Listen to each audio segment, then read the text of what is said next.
So first, we have Tanya Shalor.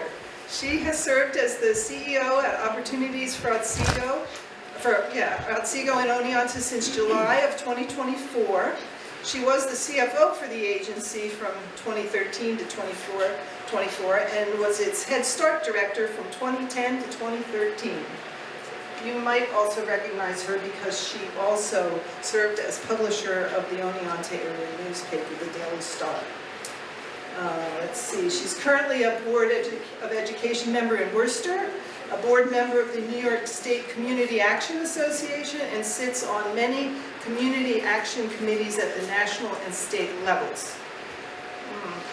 They live locally in Worcester with their daughter Haley. I'm going to turn the microphone over to Tanya and she can get us started. Thank you, Tanya. Thank you, Stephanie. Thank you all for attending tonight. It's great to see a great turnout. As she shared, I am recent promotion into the CEO role at Opportunities for Otsego, but I've been in community action for over 15 years. So it's near and dear to my heart. Started in Head Start, worked my way up, dealt with all of the financial grant funding, and now at the helm of the organization because we have great people and the services that we offer to the community are much needed. So I'm going to, questions that we were asked to address are how many folks do we serve in the county? So we serve about 3,500 households annually, and indirectly with referrals about another 1,500. So add that together, it's about 5,000 throughout the county per year. We also have 15,000 hours of logged volunteer service through the community supporting the efforts of all of our programs. The next question is, what services do you provide? Do you want standing up? Sure. I think in the back here. I'm just going to go with the flow. Can everybody hear me? All right, wonderful. There's people outside. Oh, they say they can hear me. All right.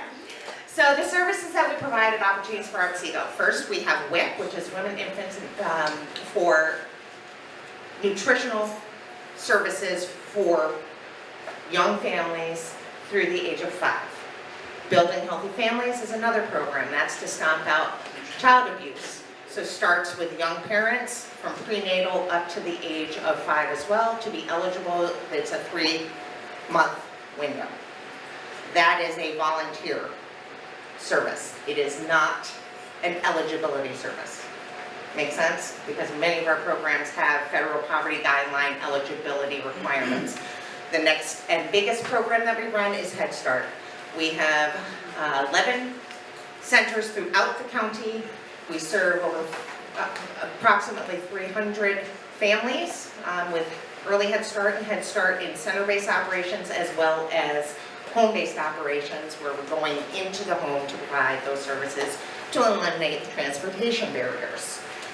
We also have a small Wheels to Work program to help folks that are eligible make repairs to their vehicles, DMV service fees that they may not be able to afford, insurance, etc. We have the weatherization program that helps energy efficiency within homes. There is a lot of regulatory requirements around that. That is also federal funding. We have our administrative offices right at 3 West Broadway, which is right behind the Oneonta Boys and Girls Club, and across from the 6th Ward, depending on how you're feeling tonight. So we are located there. We also have our emergency housing program. So we operate the county's family homeless shelter, which is located in Oneonta. We also have rental assistance through HUD, which is again federally funded, to get folks that are homeless into safe, affordable housing, help them with rental assistance till they can get on their feet and be self-sufficient. We also deliver the domestic violence services throughout the county. So that's a several-pronged approach. We have advocates that work with the county court system for child advocacy, so they accompany children in that process for those that are experiencing domestic violence in their home. We show up to the hospital if there's a sexual assault, work closely with law enforcement, and we also go into the schools to educate both at the grade school through high school, as well as we have campus hours on SUNY and Harvard's campuses. And we'll deal with cyberbullying, what's okay, what's not okay, and have campaigns. We have a hotline 24/7, and we also run the 24-hour, 7-day-a-week safe house. It's non-disclosed, so if someone wants to flee, we can get them safe housing for them and their family, as well as we have arrangements with partners throughout the county. Many won't leave without their pets. We have partners so that they can bring their pets with them. So those are the services that we provide. I'm only on question 3. So question 4, how am I doing on time? Okay. The impact of our services and the jobs that we support and how the bill might impact it. Any federal cuts will diminish our capacity to serve throughout the county. We are about 85% federally and state funded. So it's a big cut and a deep cut. So biggest concern is as these cuts may or may not come to fruition, it will impact our capacity to serve those 5,000 families that we're serving now, because with the cuts, decreases staff, because that's 80% of our budget for staff and fringe. So the funding goes down, the staff get cut, the less people we can serve, because there are capacities for how many people we can serve per person in the regulations.